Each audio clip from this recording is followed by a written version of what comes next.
Hello guys, नमस्कार सम्पूर्णमा। म डिकेन्द्र बुढा छेत्री। आज हामी चाहिँ पहिलो भ्लग बनाउन गइरहेका छौँ यो धनगढीमा। हिजो म यता मामा घरतिर आएको थिएँ। यो मेरो मामाहरू है, मेरो मामा घरतिर आएको थिएँ। सबैसँग भेट भयो, माइजूदेखि लिएर भाउजूहरू बहिनीहरूसँग सबैसँग भेट भयो। आज हामीले चाहिँ हिजो एउटा यस्तो प्लान बनाएको थियौँ कि हामीले चाहिँ आज चाहिँ एक दिन चाहिँ रमाइलो गर्नुपर्छ भन्ने प्लान बनाएको थियौँ। त्यो भएको हुनाले चाहिँ हामी के ताल चन्द्रमुखी तालमा हामी चाहिँ घुम्न गइरहेका छौँ। हामी सम्पूर्णजनाहरू आज रमाइलो गर्छौँ। तपाईँहरूलाई एभ्री मुभमेन्टहरू क्याचअप गरेर चाहिँ देखाउनेछौँ। धन्यवाद।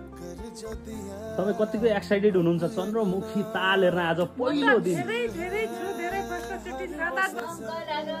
उहाँ चाहिँ मेरो भतिज हुनुहुन्छ।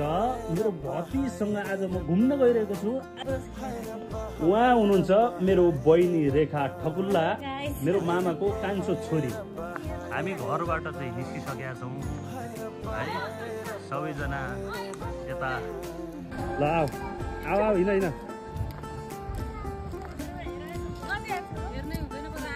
अटो आइसकेको छ हामीलाई लिनको लागि। अटोमा चढ्दैछौँ हामी। अटो सिंहनगर चौक हाम्रो डेरीनिर आइसकेका छौँ हामी। अब हामी यताबाट लेफ्ट साइड हामी आज के गर्छौँ? क्याम्पस रोड आइपुगेका छौँ हामी। अहिले क्याम्पस रोडको हामी एएमसीको गेटैमा पुगिसकेका छौँ। यता हामी दाजु बहिनी चाहिँ अगाडिपट्टि बसिरहेका छौँ हामी। बाटो त्यति राम्रो त छैन। फिल्मको हिरोनी त धनगढीमा देखिने गर्दैन, मोडलहरू पनि देख्ने गरिँदैन। गाइज हामी बाटोमा हराइसकेका छौँ है। चन्द्रमुखी ताल हामी चाहिँ बाटो पत्ता नलाग्न मिल्छ।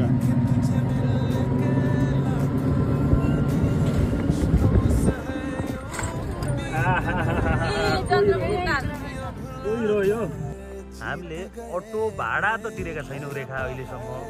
हामीले पैसा त 1 रुपियाँ तिर्नेवाला छैनौँ। हामी उहाँहरूलाई घुमाउन ल्याएको अवस्थामा उहाँहरूले पैसा आज खर्च गर्नुपर्ने छ रेखा। भाडा त तिरिसकेका छैनौँ। अब के खुवाउनुहुन्छ हामीले पक्कै पनि डिमान्ड चाहिँ राख्नेछौँ रेखा। के छ भन्नु रेखालाई? कस्तो छ आइसक्रिम? कस्तो छ घन्टा? कस्तो छ?